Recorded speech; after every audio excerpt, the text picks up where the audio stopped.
அவருக்கு ஆசை வருது. அவங்களும் இவங்களை பார்க்குறாங்க. 2 பேருக்கும் அந்த ஆசையை வர வச்சதே சுவாமி தான். ஆனால் இந்த கைலையில வந்து காமத்துக்கு இடம் இல்லை. அதனால நீங்கள் பூமியில் போய் பிறந்து அந்த உங்கள் ஆசைகளை எல்லாம் வாழ்ந்துட்டு வாங்கன்னு சொல்லி அவங்க 2 பேரையும் அனுப்பணும். அதுக்காக தான் தொழில் பண்ணிட்டாரு. இவர் அப்புறம் பூ பறிச்சுட்டு அந்த உள்ள வர்றாரு. வந்ததும் சுவாமி கேட்குறாரு, என்னப்பா என்ன செஞ்சுட்டு வந்த அப்படின்னு கேட்குறாரு. நாங்கள் நந்தவனத்தில் போய் பூ பறிச்சேன் சுவாமி அப்படிங்கிறாரு. ஆனால் அவர் சொல்லாமல் இல்லை, அவர்களாம் சொல்லிடுவார். நான் 2 பெண்களை பார்த்தேன் அப்படின்னு சொல்லவும், நீ அந்த பெண்கள் மேலே ஆசைப்பட்ட, அதனால நீ போய் பூமியில் அவங்களோட கொஞ்சம் வாழ்ந்துட்டு வா அப்படின்னு சொல்கிறாரு. ஐயோ சாமி, நான் உங்களை 1 நிமிஷம் தான் அப்படின்னு நினைச்சேன். 1 நிமிஷம் நினைச்சதுக்கே எனக்கு தண்டனையா, நாங்கள் போய் பூமியில பிறக்கணுமா அப்படின்னு கேட்பாரு.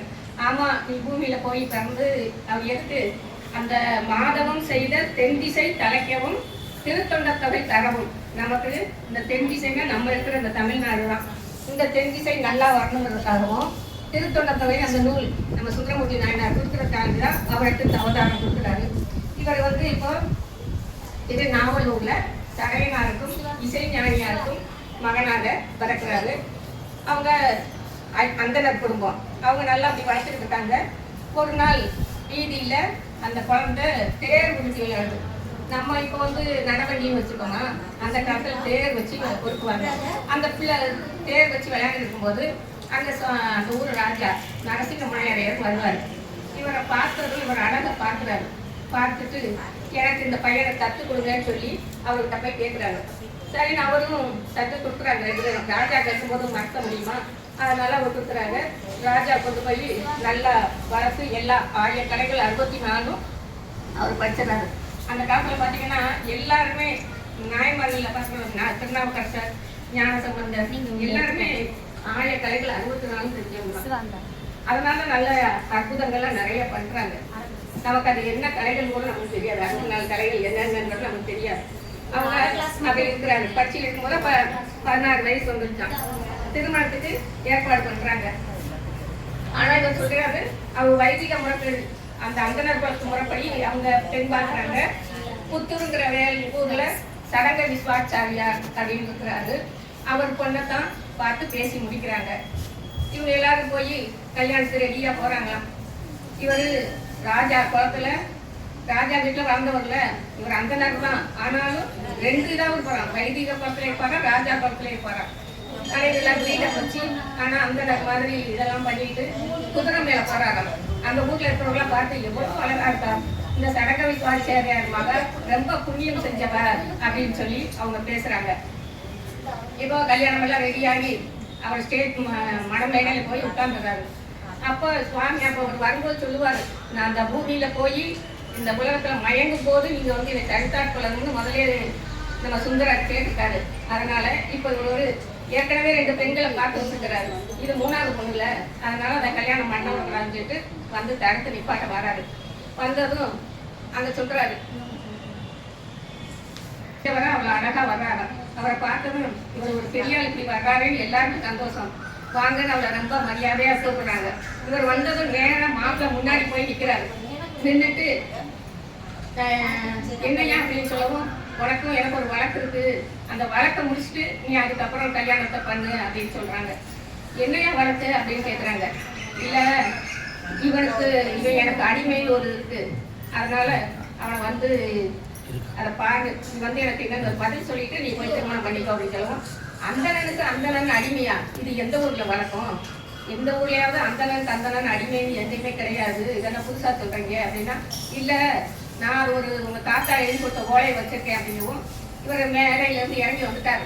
மணமேடையில இருந்து இறங்கி வந்துட்டு அவர்கிட்ட அந்த ஓலையை போய் பிடுங்கி ஓடுறாரு. நட்களிலே ஓடி போய் ஓலையை பிடிச்சி கிழிச்சு போட்டாரு. உடனே அவங்க சொல்றாங்க, பாத்தீங்களா இவர் கிழிச்சு போடுறதுல இருந்தே தெரியுது இதை எனக்கு அடிமை தான் அப்படின்னு சொல்றாரு. சொல்லவும், சரியா நீங்க எந்த ஊரு அப்படின்னு கேட்குறாங்க.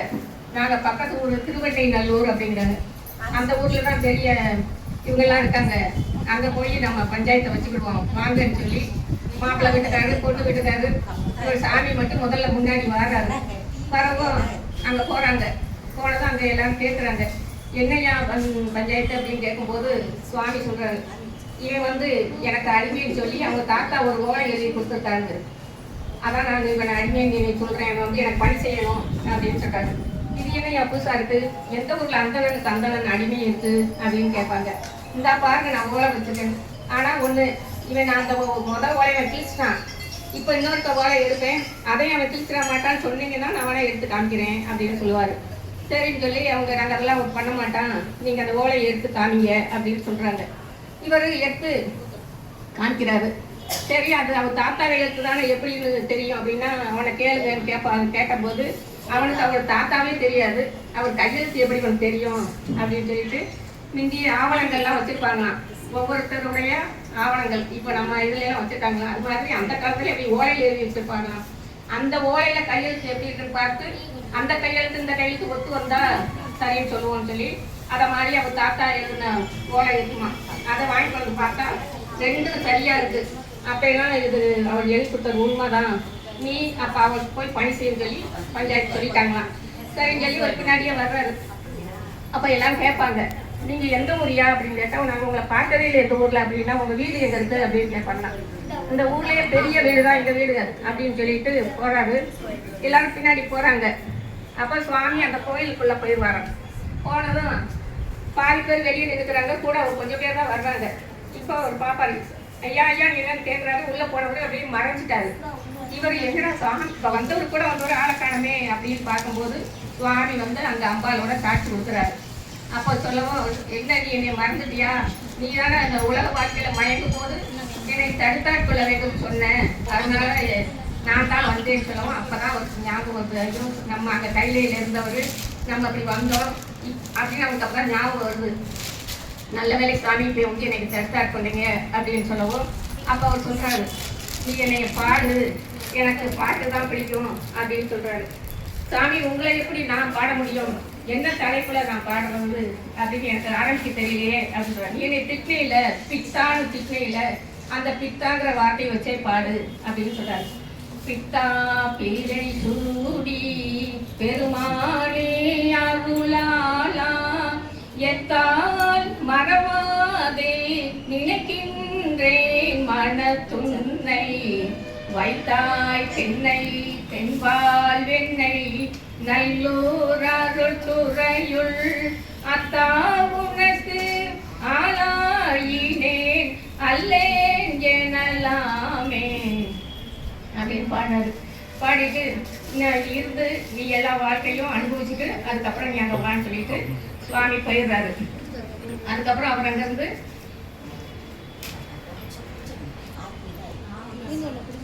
ஊருக்கு வர்றாரு. அங்கே போய் சுவாமிகிட்ட வேணுறாரு, எனக்கு தவநெறி நீங்கள் கொடுக்கணும் அப்படின்னு சொல்கிறாங்க. சரி சொல்லி சுவாமி அவருக்கு தவநெறி கொடுக்குறாரு. அப்புறம் அவருக்கு சொன்னாராம், நீ என்னைய இந்த திருமண கோலத்திலே நீ இருந்துக்கோன்னு சொல்லி அவர் சொல்லியிருக்கிறாரு. அதனால தான் நம்ம பாருங்க, மற்ற அடியார்களை விட நம்ம ஞான சம்பந்தர் இவரில் பாருங்க, இவர் மாப்பிள்ளை கோலத்திலே இருப்பார். அந்த ராஜா மாதிரி கிரீடத்தை வச்சிருப்பாரு, கையில் கோல் வச்சிருப்பாரு, அப்படி அவர் இருப்பார். இங்கே இருந்துட்டு திருவதிகை போகிறார். திருவதிகை வந்து நம்ம திருநாவுக்கரசர் வந்து உழவார பணி செஞ்ச இடம். அதனால் அந்த திருத்தலத்தில் போய் மிதிக்கக்கூடாதுன்னு சொல்லிட்டு பக்கத்துக்கு திரு சித்தவட மடம்னு இருக்கும், அந்த மடத்தில் போய் ராத்திரி படுத்துக்கிறாரு. அப்போது அந்த சுவாமி திருவதிகை சுவாமி வந்து அவர் தலைமாட்டில் உட்காந்துட்டு அவரை காலில் மிதிக்கிறாரு. இது என்ன மிதிக்கிறாருன்னு சொல்லிட்டு இவர் எந்திரிச்சு அங்கே போய் படுப்பார். அங்கேயும் போய் திருவடி வச்சு தலையில் மிதிக்கிறார். இவர் பாப்பா, என்னையா இப்படி மிதிச்சுட்டேன், அங்கிட்டு படுத்துருக்கீங்கன்னு தான் மிதிச்சிங்க, நான் இங்கிட்டு வந்தேன், இங்கேயும் வந்து மிதிக்கிறீங்க அப்படின்னு. வயசாகிடுச்சுல பாருனால கொஞ்சம் இதாகிடுச்சு அப்படின்றாரு. சரி, இன்னொரு பக்கம் திரும்பி படுக்கவும் பழைய வடி வந்து மிதிக்கிறாரு. அப்போ சொல்கிறாரு, நானும் பார்த்து அங்கே தான் மிதித்தேன், அங்கிட்டு படுத்தேன், இங்கிட்டு படுத்தேன், எங்கே படுத்தாலும் வந்து மிதிக்கிறீங்க அப்படின்னா என்ன தெரியலையா அப்படின்னு கேட்குறாரு. அப்போ தான் அவர் தெரியுது, ஐயோ கேட்டுட்டு அப்படி சுவாமி மறைஞ்சிடுறாரு. அதே சாமியில் வந்துக்கிறாரு, நம்ம தெரியாமல் அவர்கிட்ட இப்படி கோபமாக பேசிட்டோமே அப்படின்னு நினைக்கிறாரு. அதான் அப்போ அந்த அவருக்கு திருவடி தீட்சை கொடுத்தாராம். நம்ம இவரெல்லாம் கேட்பாரு, திருநாவுக்கரசர் கேட்கும்போது நீ வேற ஊருக்கு வா, நல்லூருக்கு வா, அங்கே வந்து உனக்கு திருவடி தீட்சை தரேங்கிறாரு. இங்கே இவரே வந்து இங்கே கொடுக்குறாரு. ஏன்னு சொன்னால் இவர் வந்து திருநாவுக்கரசரை மதிக்கிறாராம். அவரை அடியார வணங்குறவங்களுக்கு அவர் ரொம்ப பிடிக்குமா சுவாமிக்கு. அதனால அவர் இருந்த ஊரில் மிதிக்க மாட்டேன்னு கூட இங்கே வந்து படுத்துட்டாருல, அதனால இவரே வந்து திருவடி தீட்சை கொடுக்குறாராம். இப்படி இங்கே இருந்துட்டு இங்கேருந்து அவர் என்ன செய்கிறாரு, தில்லைக்கு போகிறார். தில்லையில் போய் வழிபாடு செய்கிறாரு. அப்போ தான் அங்கே பாடுவார், 5 பேர் கண்களும் அறிவே கொலை, 5 பேர் கண்களே கொலை. இப்போ நமக்கு கண் காது கேட்கும், மூக்கு சுவாசிக்கும், வாய் பேசும், கண்ணு பார்க்கும், இப்படி 5 புலன்கள் இருக்கும். அது எல்லாமே அந்த கண்ணில் பார்வையாக மட்டும் இருந்துச்சான். அப்படி சுவாமியை உட்கார்ந்து அவர் ரசிச்சிருக்காரு. அப்போ சொல்லுவாராம், என் திருவாரூர் வரம் மறைத்தனையோ அப்படின்னு கேட்குறாரு. சரின்னு சொல்லி சுவாமி அங்கே திருவாரூருக்கு போகிறாரு. அப்போ இவர் அங்கங்கே போகிறாங்க. இவ்வளோ பெருசாயிட்டோன்னா அவர் பின்னாடி அடியார்கள் அப்படி வந்துக்கிட்டே இருப்பாங்க. இவர் வர்றான்னு கொஞ்சமும் அப்படி எல்லாரும் எதிர்கொண்டு சுவாமியை, அந்த சுந்தரமூர்த்தி சுவாமிகளை வரவேற்கிறாங்களாம். வரவேற்று சொல்லும்போது அப்போ சுவாமி அவர் சொல்லுவாராம், இவரை நான் தோழனா ஏற்றுக்கிட்டேன் அப்படின்னு சொல்லுவாராம். இப்போ நாம் ஒரு யாராவது ஒரு அமைச்சர் யாராவது பார்த்துட்டு அவர் எனக்கு நண்பன் சொன்னாலும் நீங்களாம் சிரிப்பீங்க. அவரே வந்து இவன் எனக்கு நண்பன் சொன்னால் அது எல்லாரும் பெருமையாக சொல்லுவாங்க. அதை மாதிரி சாமியும் அவன் சொல்கிறாங்க, இவர் வந்து எனக்கு தோழனா நான் ஏற்றுக்கிட்டேன் அப்படின்னு சொல்கிறாராம். அதுக்கப்புறம் அந்த திருவாரூர் கோயிலுக்குள்ள போயிட்டு வர்றாரு. அப்போ வந்து பறவையாரை பார்க்குறாரு. பார்த்ததை இவருக்கு ஒரு ஆசை வருது, இவளை நம்ம கல்யாணம் முடிக்கணும் அப்படின்னு சொல்லிட்டு. அவங்களுக்கும் இவரை பார்த்துட்டு இவளை கல்யாணம் முடிக்கணும்னு ஆசை வருது. ஆனால் யார்கிட்ட சொல்லணும்னு தெரியல. அப்போ சுவாமிகிட்ட கனவுல சொல்கிறாராம், எனக்கு அந்த பறவையை திருமணம் பண்ணி வைங்க அப்படின்னு சொல்லி. அதே மாதிரி பறவையும் சாமிகிட்ட என்ன போய்க்கிறாங்களாம், இவர்தான் எனக்கு திருமணம் பண்ணணும்னு சொல்லவும் சுவாமி அந்த ஊர் அடியார்கள் கனவுல போய் இவங்க 2 பேருக்கும் திருமணத்தை முடிச்சு வைங்க அப்படின்னு சொல்லி சுவாமி சொல்கிறாரு. அதே மாதிரி ஏற்பாடு பண்ணி 2 பேருக்கும் திருமணம் பண்ணி வச்சுட்டாங்க. அந்த இவர் ஒரு நாள் அந்த திருவாரூரில் அந்த தேவாசிரி மண்டபம் வழியாக போகிறார். அப்போ எல்லாரும் அடியார்கள் அங்கே உட்காந்து பாடிக்கிட்டு இருக்காங்க. இவர் நினச்சிக்கிட்டே போகிறாரு, இந்த அடியார்கள் மாதிரி நமக்கு என்னைக்கு அந்த பதம் கிடைக்குமோ, அந்த இது நமக்கு பாக்கியம் கிடைக்குமோ அப்படின்னு நினச்சிட்டு, ஆனால் அவங்கள வணங்காமல் அவர் போயிட்டார். விரண்மிண்டர்னு இருக்கிறார், அவர் ரொம்ப கோபக்கார். பாத்தியா, நம்ம அடியார்கள்லாம் இருக்கிறோம், நம்மளை மதிக்காமல் அவன் பாட்டுக்கு போகிறான் பாரு, இதே நம்ம அடியார்கள்ல இருந்து புறம்பு அப்படின்னு சொல்லி சொல்கிறார். அதுக்கப்புறம் அதையும் சொல்கிறாரு, இவருக்கு இது பண்ணுற அருள் செய்த அந்த சிவபெருமான புறம்பு எல்லாத்தையும் தள்ளி வைக்கிறாங்க. இவரையும் தள்ளி வச்சுட்டேன், அவளையும் தள்ளி வச்சுட்டேன்னு சொல்லி இவர் சாமி இந்த விரண்மிண்டர் அப்படி கோவப்படுறாரு. அப்புறம் அவர் உள்ளே போய் சுந்தரர் சாமி விடுறாரு. அப்போ சுவாமி சொல்கிறாரு, ஏன்பா வரும்போது அவங்களுக்குலாம் ஒரு வணக்கம் வச்சுட்டு வரக்கூடாதா, ஏன் இப்படி வந்துட்ட, அவர் ரொம்ப கோபமாக இருக்கான், அதனால போய் நீ அடியார்களை பாடு அப்படின்னு சொல்லவும், அந்த அடியார்களை பாடுறதுக்கெல்லாம் எனக்கு தகுதி இல்லை, நான் எப்படி பாடுவேன், எந்த வார்த்தையை வச்சு ஆரம்பிப்பேன் அப்படின்னு சொல்லவும், தில்லை வாழ் அந்தனதம் அடியார்க்கும் அடியேன், திருநீல கண்டத்து குயவனா கடியேன், இல்லையை எண்ணாத இயற்பதைக்கும் அடியேன், இளையாண்டர் குடிமாறன் அடியார்க்கும் அடியேன், வெள்ளுமா மிக வல்ல மெய்ப்பொருளுக்கடியேன் அப்படின்னு சொல்லி இந்த பாடெல்லாம் பாடுறாரு. ஒவ்வொரு அடியார் காலையும் விழுந்து விழுந்து பாடினாராம். அப்படி பாடவும் அவருக்கு எல்லாருக்கும் சந்தோஷமாயிடுச்சு. அடியார்கள் அவங்கள ஏற்றிருக்காங்க. இந்த பறவையம்மா வந்து தினம் வீட்டில் ஒரு 1000 பேருக்குனாலும் சாப்பாடு போட்டுக்கிட்டே இருப்பாங்களாம். அதுக்கு பக்கத்து ஊர்லேருந்து குண்டையூர் கிளார்னு இருப்பாராம். அவர் நிறைய வயக்காடு இதெல்லாம் வச்சுருப்பார் போல. அதனால் அங்கேருந்து நெல் பருப்பு எல்லாமே இவங்களுக்கு கொண்டு வந்து கொடுப்பாரு. அப்படி கொடுக்கும்போது ஒரு தடவை பஞ்சம் வந்துடுச்சு. அதனால் அவருக்கு கொடுக்க முடியல. அவருக்கு ரொம்ப மனசு வருத்தம், ஐயோ நம்ம இப்படி ஒரு சுந்தரர் கொடுக்க முடியலையே அப்படின்னு சொல்லிட்டு ராத்திரி தூக்கம் இல்லாமல் குழம்பிக்கிட்டு இருக்காங்க போல. அப்போ சுவாமி வந்து கனவுல சொல்கிறாரு, சுந்தரருக்காக உனக்கு நெல் கொடுக்குறேன் அப்படின்னு சொல்லிட்டு இவர்கிட்ட சொல்கிறாராம், குபேரன்கிட்ட சொல்கிறாராம். குபேரன் வந்து அப்படியே அந்த அந்த குண்டையூரில் போகிற நெல் மழையாக குமிச்சு வச்சுட்டு போயிட்டாராம் அந்த குபேரன். இவர் காலையில் அந்த குண்டையூர் கிளார் எந்திரிச்சு பார்க்குறாரு, அப்படியே நெல் மழையாக கிடக்கு. இதை எப்படி நம்ம கொண்டு போய் அங்கே சேர்க்கறது அப்படின்னு சொல்லிட்டு போய் சுந்தரர்கிட்ட சொல்லுவோம் அப்படின்னு சொல்லிட்டு போகிறாருன்னா, அவரும் எதிர்த்து வர்றாரு. உடனே அவர் பார்த்தது சொல்கிறாரு, நான் சுவாமிகிட்ட இப்படி நெல் கேட்டேன், அவர் வந்து மலைமலையாக இங்கே குமிச்சு வச்சிட்டாரு, இதை நம்மளால் சாதாரணமாக கொண்டு போய் அங்கே சேர்க்க முடியாது, இதை என்ன செய்யலாம் அப்படின்னு அவர் கேட்குறாரு. உடனே சுவாமி அங்கே போய் பாடுறாரு, நீல நினைந்தடியேன் உன்னை நித்தலும் கை தொழுவேன், வாழன கண்மடவாள் அவள் வாடி வருந்தாமே, கோலிலியம் பெருமான் குண்டையோ சில நெல்லு பெற்றேன், ஆலிலையம் பெருமான் அவை அட்டி தரப்பணியே. ஐயா எங்களால் சாதாரணமாக அதை கொண்டு போக முடியாது, நீங்கள் கொண்டு வந்து உங்கள் ஆளுகளை வச்சு எனக்கு சேர்த்து விடுங்க அப்படின்னு சொல்கிறாரு. அதே மாதிரி சுவாமி அந்த சிவகணங்கள் அந்த பூத கணங்கள்கிட்ட சொல்கிறாரு. அது என்ன செய்யுங்க, ராத்திரியோட ராத்திரியா இந்த குண்டையூர்லேருந்து திருவாரூரில் கொண்டு போய் எல்லாரும் வீட்டு வாசல் முன்னாலே குளிச்சு வச்சிருவான். மறுநாள் இந்த பரவனாச்சியார் பார்க்குறாங்க. பார்த்துட்டு சொல்கிறாங்க, அவங்கவுங்க வீட்டு வாசலில் இருக்கத அவங்கவுங்க எடுத்துக்கோங்க அப்படின்னு சொல்லி பறை அறிவிக்கிறாங்களாம். அதே மாதிரி அவங்க எல்லாரும் எடுத்துக்கிட்டாங்க. அப்புறம் இவர் அந்த காலத்தில் ஒவ்வொரு திருக்கோயிலெலாம் போகும்போது நடந்து தான் போயிட்டு இருப்பாங்க. அப்போது இவர் கோட்புலியாருங்கிற ஒரு வீட்டுக்கு போகிறாரு. அவர் கூப்பிடுவார், நீங்கள் எங்கள் வீட்டுக்கு வரணும் சாமி அப்படின்னு சொல்லி கூப்பிட்றாரு. சரி நான் வீட்டுக்கு போகிறாரு. அவருக்கு நல்லா விருந்து எல்லாம் வச்சு அவருக்கு மாடீஸ்வரர் பூஜையெல்லாம் பண்ணி இது பண்ணுறாரு. அவருக்கு 2 பிள்ளைங்க, மணப்பதையா சிங்கடியப்பன்னு 2 பொண்ணுங்க இருப்பாங்க. அவர் சொல்லுவார், நீங்கள் என் பிள்ளைகளை நீங்கள் உங்களுக்கு பணிவிடை செய்தார நீங்கள் அவளை வச்சுக்கணும் அப்படின்னு சொல்லுவாராம். அதெல்லாம் வேண்டாம், எனக்கு அவங்க பொண்ணு மாதிரி அப்படின்னு சொல்லிட்டு அந்த பிள்ளைகளை மடியில் வச்சுட்டு அவங்களுக்கு உச்சி மோந்து கொடுப்பாராம். அப்படியே அவர் பிள்ளைகளாக ஏற்றுக்கிட்டாராம். அதுக்கப்புறம் அங்கே இருந்துட்டு திருப்புகழூர் போகிறாரு. அங்கே போயிட்டு இந்த இன்னமும் தினமும் அன்னதானம் பண்ணிகிட்டே இருக்காங்கல்ல, அவங்களுக்கு பொண்ணு வேண்டியிருக்கு, பொருள் வேண்டியிருக்கு. அதுக்காண்டி சுவாமிகிட்ட போய் என்ன கேட்குறாரு. அப்போ கேட்கும்போது ராத்திரி படுத்துருக்காரு. அங்கே படுக்கும்போது செங்கக்கட்டியாக கிடக்குமா, அதெல்லாம் எடுத்து தலைமாட்டில் வச்சு துண்டை போட்டு மூடி தலைவாணி மாதிரி வச்சு படுத்துருக்கிறாரு. காலையில் இருந்துச்சு பார்க்குறாரு, எல்லாம் தங்கக்கட்டியாக ஆயிடுச்சா. அந்த செங்கல்லாம் தங்கமாக மாறிடுச்சு. அதை கொண்டு வந்து அந்த நேரம் பார்த்தது, தம்மையே புகழ்ந்திச்சை பேசினும் சாகினும் தொண்டர் தருகிலார் பொய்மையாளரை பாடாதே எந்தை புகழூர் பாடும் புலவீர்கள் இம்மையே தரும் சோறும் கூரையும் ஏத்தலாம் இதற்கெழுமாம் அம்மையே சிவலோகம் ஆள்வதற்கு யாதும் மையுறவில்லையே. அந்த புலவரை போய் எப்படி பாடுறேன், ஆசனம் போய் பாடுறேன், இப்படி பாடாதீங்கப்பா, நம்ம சாமியை பாடுங்க, அவரே எல்லாம் கொடுப்பாரு அப்படின்னு சொல்லி அவர் அதை பாடுறாரு. அப்போ ஒரு சாமி சொல்கிறாங்க, ஏன் நீ மணவாழிக்கு வர மறந்தடையோ அப்படின்னு கேட்குறாராம். சரின்னு அங்கேருந்து அங்கே போகிறாரு. அங்கே போய் சுவாமியை பார்த்து அங்கே தான் அந்த பாட்டு பாடுவார்.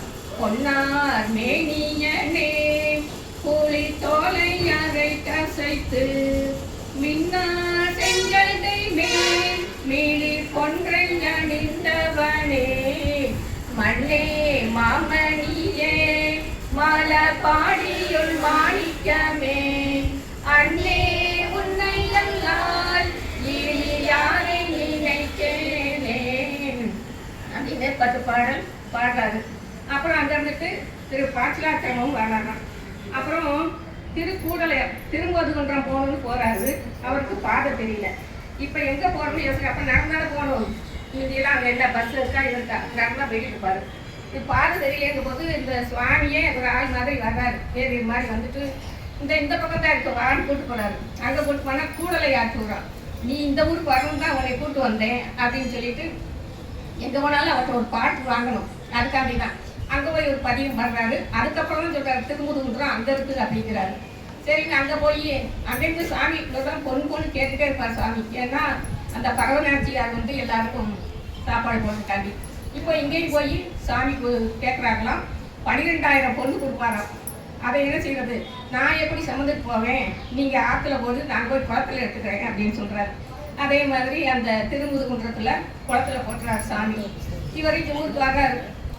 வந்து பறவைகிட்ட சொல்கிறாரு, என்னது குளத்தில் போட்டு ஆற்றுல எடுக்கிறாங்க. அவங்க சிரிக்கிறாங்களாம்.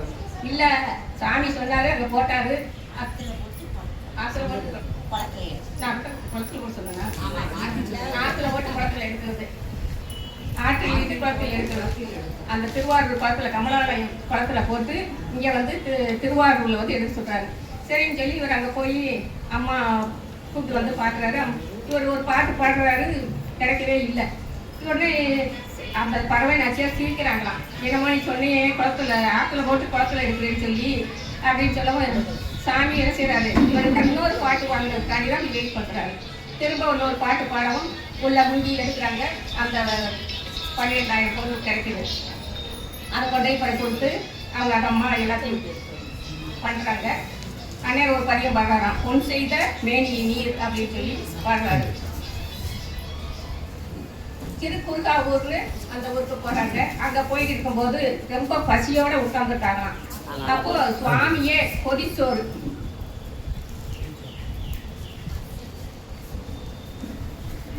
அவர் ரொம்ப களைச்சு போய் உட்கார்ந்துக்கிறாங்க. உடனே சுவாமி போய் கொதிச்சோறு வாங்கிட்டு வந்து அவர் கொடுக்குறாரு. கொடுத்ததும் இவர் சாப்பிட்டுட்டு நல்லா கொஞ்சம் தூங்கி முடிச்சுட்டு பார்த்தா அவரை காணுமா. அப்ப நமக்கு சாப்பாடு கொண்டு வந்தது சுவாமி தான் அப்படின்னு நினைச்சு இருக்காரு. அதுக்கப்புறம் இங்க இருந்து திருக்கச்சூர் ஆலக்கோயில் போறாராம். அப்படியே கொண்டே நான் அப்படிலாம் போயிட்டு தான் அங்க இங்க போறாரு. திருவொற்றியூர் போறாரு. திருவொற்றியூர் போய் அந்த கோயில பழம் வந்து இருக்கும் போது அந்த கோயில்ல ஒவ்வொரு மண்டபத்திலையும் ஒவ்வொரு பணி நடந்துருக்குமா. ஒரு இடத்துல பூ கட்டி இருப்பாங்க இந்த சங்கிலியார். அவங்கள பார்க்கவும் இவங்களுக்கு ஒரு ஆசை வந்துருச்சு. அப்போ அங்க போய் சுவாமிகிட்ட கேட்கிறாராம், இவளையும் எனக்கு கல்யாணம் பண்ணி வைக்கணும் அப்படின்னு. ஏன்னா 2 பொண்ணு அங்கே பார்த்தாருல, கொண்டை முடிச்சாச்சு, கொண்டை வேலை முடிக்கணும். அதுக்காண்டி சொல்றாராம். அப்போ நீ வந்து சத்தியம் பண்ணணும், அவரை சொல்லுங்க. இவட்டையும் போய் சாமி இங்கேயும் கேட்கிறாராம். அவங்களுக்கு 2 பேரும் தூத்து போறதா சாமிக்கு வேலை. இங்க இருந்தாலும் கேட்கிறாரு, நீ போய் அவட்ட கேட்டுவா என்னை கல்யாணம் வச்சுருக்காளான்னு சொல்லி. அவளுக்கு கல்யாணம் ஆயிடுச்சுன்னு அவங்களுக்கு தெரியும் சங்கிலியாருக்கு. அதனால சொல்லுவாங்க, அவன் வந்து இந்த திருவொற்றியூரை விட்டு போகக்கூடாது அப்படின்னு அவர் சத்தியம் பண்ணாருன்னா நான் அவரை கல்யாணம் வச்சுக்கிறேன் அப்படின்னு சொல்லி அம்மா சொல்றாங்க.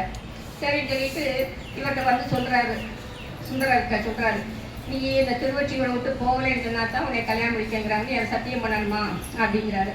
சரி, நான் வந்து கோயிலில் வந்து சத்தியம் பண்ணுறேன், நீ வந்து மகிழ மரத்தடியில் போய் இருந்துக்கோ அப்படின்னு சொல்லுவாராம். சரின்னு சொல்லி இவ மறுநாள் அவர் சொல்ற சத்தியம் பண்ணுறேன்னு சொல்லிட்டான், நீ வா அப்படின்னு சொல்றாரு. ஆனால் சொல்லிடுவாரு, அவை வந்து இதை வந்து மகிழ மரத்தடியில் வந்து இருந்து சொல்லியிருக்கான். நீ வந்து சத்தியம் பண்ண கோயில் முன்னாடி பண்ண சொல்லுவான், நீ அங்கே பண்ணாத, மகிழ மரத்தடியில் பண்ணணும்னு சொல்லிடு அப்படின்னு சொல்லி சுவாமி இங்கேயும் அங்கேயுமா அவர்கிட்ட போட்டு கொடுக்குறாரு. அம்மாட்டையும் போய் போட்டு கொடுத்துட்றாரு. பார்க்குறாரு. சரி, மறுநாள் தோழியோட வர்றாங்க. வரவும் கல்யாணம் பண்ணப்ப நீங்கள் இந்த திருவொற்றியூரை போக மாட்டேன்னு சொல்லி எனக்கு சத்தியம் பண்ணுங்க அப்படின்னு சொல்லவும், நான் சரி சத்தியம் பண்ணுறேன், நீ வா சாமி முன்னாடி பண்ணுவோம் அப்படின்னா, சரி இதுக்கெல்லாம் போய் சாமி முன்னாடியே பண்ணிக்கிட்டு இருக்காது, வாங்க நம்ம மயில மரத்தடியிலேயே பண்ணுவோம் அப்படின்னு சொல்லி அம்மா கூப்பிட்றாங்க. இவருக்கு ஒன்றும் சொல்ல முடியாது. பத்திய சாமி நம்மளுக்கு இப்படி போட்டு கொடுத்துட்டாருன்னு நினச்சிட்டாரு. அங்கே போகிறாரு. போய் சாமி முன்னாடி, சாமி அங்கே தானே இருக்காரு, இவர் தான் அங்கே போக சொன்னாரு. அதனால அவர் மயில மரத்தடியில் தான் இருக்காரு. அங்கே வச்சு அவர் சத்தியம் பண்ணிட்டாரு, நான் உன்னை விட்டு திருவொற்றியூரை விட்டு போக மாட்டேன்னு சொல்லி சொல்லிட்டு 2 பேருக்கும் பிறகு எல்லாரும் சேர்ந்து ஏற்பாடு பண்ணி திருமணம் முடிஞ்சிருந்து. அப்புறம் இவர் கொஞ்ச நாள் அங்கே இருக்கிறாரு. அப்புறம் அவருக்கு திருவாரூரில் அங்கே வசந்த திருவிழாவோ என்னமோ வருது. அப்போ நம்ம திருவாரூர் போகணும்னு அவருக்கு நினைப்பு வந்துருச்சு. ஆனாலும் போனால் கட்டிட்டு தாண்டணும்னு இருக்கு. ஆனாலும் அவர் திருவாரூர் பெருமானை பார்க்காம இருக்க முடியாதுன்னு சொல்லிட்டு கிளம்பிடுறாரு. கிளம்பி ஒரு திருவொற்றியூரை கூட ஒரு கால் எடுத்து ஒரு அடி தான் வைப்பாராம். கண் பார்வை பெரியது. 4 அடி எடுத்து வச்சதுனால 4 அடின்னு அந்த ஊர் பேர் இருக்காங்க. 2 கண்ணையும் பார்வை போயிடுச்சு. ஐயோ, அதுதான் சாமி நண்பராக இருந்தாலும் தப்பு செஞ்சா தண்டனை கொண்டு அப்படின்னு சொல்லி அவர் அங்கேருந்து போகும்போது அந்த ஊர் பேர் அந்த ஊரில் போய் இது கோவில் வாங்குவார். திருவெண்பாக்கம். அந்த வெண்பாக்கத்தில் போய் சாமிகிட்ட வேண்டுவார். சுவாமி நீ உள்ள இருக்கியா இல்லையான்னு கேட்பாரு. நான் இருக்கேன் இந்தா அப்படின்னு சொல்லி ஒரு எனக்கு முதல்ல கண் பார்க்க தான் கேட்பாரு. அப்படின்னா இந்த குச்சியத்துக்கு போடுவார், கம்பத்துக்கு போடுவார். அத்தைக்கு போட்டுட்டு நீ இதை எடுத்துட்டு போன, நீ உலகம் போச்சிரு அப்படின்னு சொல்லிடுவார் சாமி. நான் உள்ளதான் இருக்கேன், நீ போப்பா அப்படின்னு சொல்லிடுவார் சாமி. இவர் சரி அந்த கோலை மட்டும் மாறி கொடுத்தாருன்னு சொல்லிட்டு இவர் இங்கேருந்து போய் காஞ்சிபுரத்தில் போய் முதல்ல பாடுறாரு. அங்கே பாடி ஆழம் தான் உணர்ந்து அமுது செய்தானை அந்த பாட்டை பாடி இடது கண் தான் முதல்ல கிடைக்கும். அப்புறம் அங்கேருந்து இங்கே வருவார், நம்ம திருவாரூரில் வந்து வலது கண் பெறுவார். அங்கே படிப்பார். அந்தியும் நண்பகலும் 5 பதம் சொல்லி முந்தியலும் பழைய வல்வினை மூடாமுன் சிந்தை பராபரியாம் தென்திருவாரூருக்கு எந்தன் மனம் குளிர என்று கொள் எய்துவதே அப்படின்னு சொல்லி அங்க போய் அவருக்கு வளர்கணும் கிடைச்சிச்சு. அப்புறம் இன்னொரு பாட்டு அங்கே போய் பாருங்க. நீலா அடிமை உமக்கே ஆளாய் பிறரை வேண்டாதே மூலாத்தி போல் உள்ளே கணன்று முகத்தால் மிக வாடி வாருங்கள் அல்லல் சொன்ன கால் வாழாந்திருப்பி திருவாரூரில் வாழ்ந்து போதீரே வாழ்ந்து போதீரே. நீ கண்ணூர் கேட்டாலும் போப்பா, நீ வாழ்ந்து போப்பா அப்படின்னு சொல்லி பாடி அதுக்கப்புறம் தான் அவர் கண் பார்வை வருது. இப்போ வந்துட்டார்ல. ஆனால் பறவை மேலும் போவோம். இப்போ போய் தண்ணியை விளையாண்டுட்டா சும்மா இருப்பார்ல, எல்லாம் கோவம் இருக்கணும் செய்யும். அதனால பறவையார் வீட்டுக்கு போக முடியாது, பயமா இருக்கும். இப்போ இங்கே இருந்துட்டு முதல்ல இவருக்கெல்லாம் அந்த அடியார்கிட்ட சொல்லி விடுவாரு. அவரெல்லாம் இங்கே வரக்கூடாதுன்னு இவர் சொல்லியிருக்காங்க பறவை அம்மா. அதுக்கப்புறம் என்ன செய்யறாரு, சுவாமிகிட்டே போய் சொல்றாரு, நீ போய் அவங்களை தூது போய் அவங்களை சமாதானப்படுத்தணும், இல்லைன்னு நான் செத்து போயிருவேன், சாமியவே மிரட்டுறாரு. சரின்னு சொல்லி ராத்திரி 12 மணிக்கு போவாரா நம்ம சுவாமி. போய் அங்கே கதவை தட்டி பறவையார் வருவாங்க. என்னன்னு கேட்டா, நீ அவனை ஏற்றுக்கணும் அப்படின்னு சொல்லுவாரான். நீங்க பெரிய ஆளா இருக்கீங்க பாக்குறேன் அப்படின்னு சொல்லிட்டு அது பறவை கோச்சிட்டு போயிருப்பாங்க. பிறகு வருவாரு, வந்து சொல்றாரு, அவ கேட்க மாட்டேங்கிறாப்பா அப்படின்னு சொல்லி. அது என்ன செய்ய எனக்கு தெரியாது, நீ போய் அவளை சம்மதம் பண்ண வைக்கணும், அவளை நான் போய் அவளை என்னை ஏற்றுக்கணும், அவ என்னை ஏற்றுக்கணும் அப்படின்னு சொல்றாராம். பழையபடி சுவாமி அவர் அதுக்கப்புறம் தான் காட்சி கொடுப்பாரு. ஒரு அப்புறம் தான் இவங்களுக்கு பறவை எடுக்கிறது. ஐயோ சாமியெல்லாம் வந்துக்கிறாரு, நம்ம அப்படி திருப்பி அனுப்பிட்டேன்னு சொல்லிட்டு சாமிகிட்ட விழுந்து மன்னிப்பு கேட்டு நான் அவரை ஏற்றுக்கிறேன்னு சொல்றாங்க. அதுக்கப்புறம் சுவாமிக்கு வந்து அவர் இருக்கிறாரு, எங்க இருக்காங்க. அப்போ ஏயர்கோன் கலிக்காம நாயனார் இருக்காரு. அவருக்கு வந்து கோபம், எப்படி சாமியவே தூது விடுறாங்கன்னா அவன் எப்படியாப்பட்ட அடியாரு, அவரையெல்லாம் நான் பார்த்தேன்னா கொன்றுவேன் அப்படின்னு சொல்லி ரொம்ப கோபத்துல இருக்காரு. அவரையும் சுந்தரரையும் ராசி பண்ண வைக்கணும்னு சொல்லிட்டு சுவாமி அவருக்கு வயிற்று வலியை கொடுக்குறாரு. இந்த சூளை நோய் மாதிரி நம்ம சொல்லுவோமே, அப்படி சொல்றேன், அது மாதிரி கடுமையான வயிற்று வலி. அப்போ சுவாமி சொல்றாரு சுந்தரர்கிட்ட, நீ போய் தான் அவனுக்கு நோயை குணமாக்கணும் அப்படின்னு சொல்றாரு. இதே மாதிரி அவர்கிட்ட சொல்லுவாராம், ஏன் கழிக்காம நாயிட்ட அவர் சுந்தரர் வந்தா அவனுக்கு நோய் குணமாகும்னு சொல்றாரு. அப்படி அவன் வந்து எனக்கு குணமாக்கணும்லாம் வேண்டாம், அப்படி வந்தாலும் நான் செத்து போயிடுவேன் அப்படின்னு ஒரு சொல்லியிருக்கிறாரு. இருந்தே அவர் பாட்டுனால அடியார பார்க்க போறேன்னு சொல்லிட்டு ஒரு போறாரு. இவர் ஊருக்குள்ள வர்றான்னு தெரிஞ்சதும் அவரு கத்தி எடுத்து குத்தி செத்துட்டாரு. அவர் ஏர் கொண்டு கழிக்காம நாயினார்.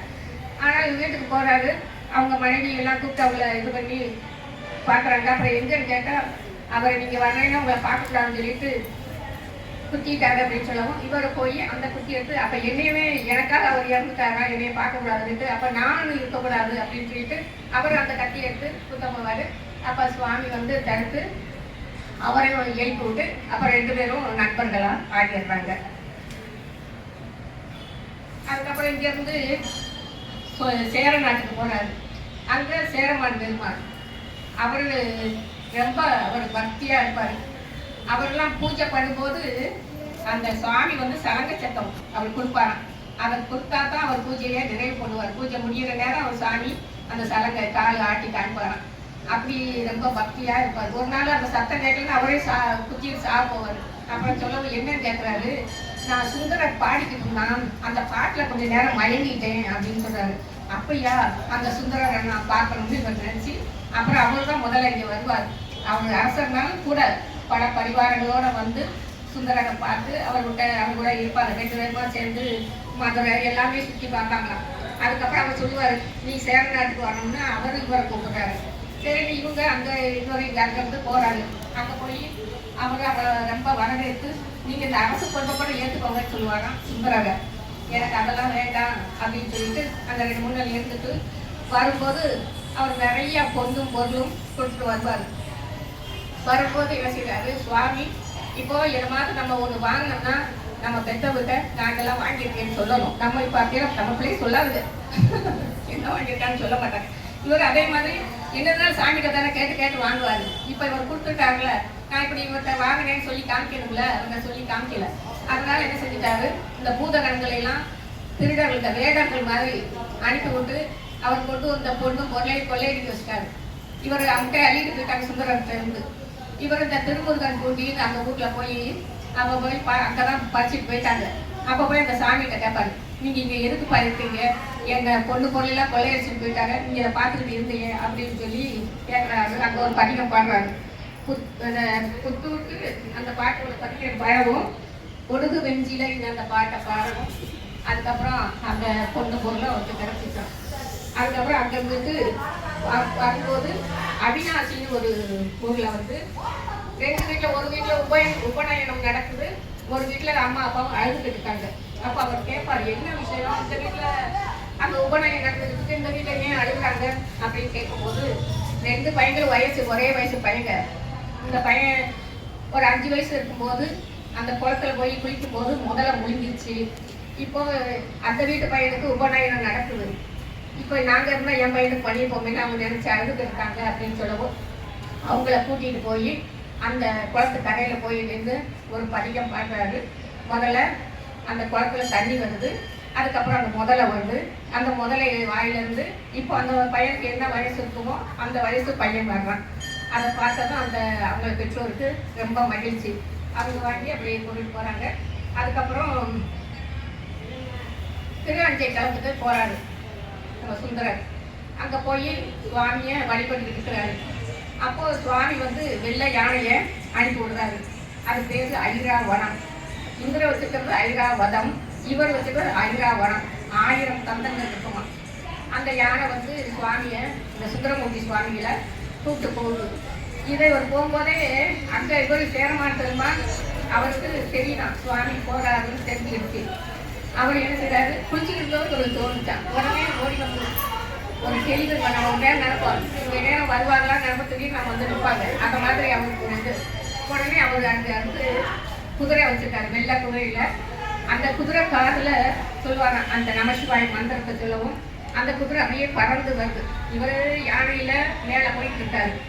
இந்த குதிரை அவருக்கு முன்னாடி போயிட்டு அந்த யானையவே வளம் முன்னாடி போயிட்டே இருக்காரு. 2 பேரும் போறாங்க. அந்நேரம் ஒரு படிப்பாரு, தானனை முன் படைத்தான் அது அறிந்து நன் பொன்னடிக்கே நான் என்ன பாடலந்தோ நாயினேனை பொறுப்படுத்து வானனை வந்தெதிர்கொள்ள மத்த யானை அருள் புரிந்து ஊருயிர் வேறு செய்தான் நொடித்தான் மலை உத்தமனே அப்படின்னு சொல்லிட்டு இவர் பாடிட்டே போறாரு. அங்க போனதும் கைலாயத்துக்கு போயிட்டாங்க. 2 பேரும் போயிட்டாங்க. சுந்தர பெருமான் மட்டும் முதல்ல போயிட்டாரு. அப்புறம் சேரமான் பெருமான் அங்கேயே வெளியே நிற்கிறாரு. அப்போ உள்ள போய் சுவாமிகிட்ட சொல்றாரு, என் நண்பர் வெளியே நிற்கிறான் அப்படின்னு சொல்லவும் அவர் கேட்பாரா, அவன் எதுக்கு இப்படி வந்தா, நான் கூப்பிடாம எதுக்கு வந்தான் அப்படின்னு அவர் கேட்பாரு. அவரை கூப்பிடுவாங்க, வர சொல்லுவாங்க. வந்ததும் சாமி கேட்பாரு, நீ எதுக்கு வந்த, நான் அவனை கூப்பிடலையே அப்படின்னு கேட்பாரு. நான் சுந்தர பெருமான் கூட அப்படியே பாடிக்கிட்டே வந்துட்டேன் அப்படின்னு சொல்லுவாரா. சரி சாமி நான் ஒரு பதியம் பாடுறேன்னு சொல்லிட்டு ஞான உலா கையில ஞான உலான்னு சொல்லி அவர் சேரமான் பெருமான் அங்கே அந்த பதியத்தை அவர் பாடுவார். பாடுறது அவரை அந்த கடற்கல்ல தலைவனா அவரை ஏற்றுக்கிறாராம். சுந்தரர் பழையபடி அவருக்கு சுவாமிக்கு அந்த திருநீர் பெட்டகத்தை ஏற்றுக்கிற மாதிரி அந்த பழையபடி தொண்டு செய்கிற பணியை அவர் ஏற்றுக்கிறாரு. அதை மாதிரி அவர்கள் அந்த கமலினி அணிந்திரி அவங்க தான் பறவை நாச்சியாரம், அவங்க சகிலியாராகவும் வந்தவங்க. அவங்க பழையபடி அம்மாளுக்கு பணிபடி செய்ய போயிட்டாங்க. இப்படி தான் அந்த சுந்தரர் புராணத்தை நாம் பார்த்தோம். இதுவரை செவிமடுத்த அறியாத்தவர்களுக்கு என்னுடைய நன்றியை வணக்கத்தை வான்முகில் வளாது பெய்க மணிவளம் சுரக்க மன்னன் பொன்முறை அரசு செய்க குறைவிலா அருள்கள் வாழ்க நான்மறை அறங்கள் ஓங்க நற்றவம் வேள்வி மல்க மேன்மைகள் சைவ நீதி விளங்குக உலகமெல்லாம் மேன்மைகள் சைவ நீதி விளங்குக உலகமெல்லாம். பார்வதி வதையே எங்காடுதே சிவனே போற்றி, ஏகம்பத்துறை எந்தாய் போற்றி, பழத்துறை மேவிய பழமையை போற்றி, ஆடக மதுரை அரசே போற்றி, அண்ணாமயம் அண்ணா போற்றி, காவாய் கனகத்திலே போற்றி,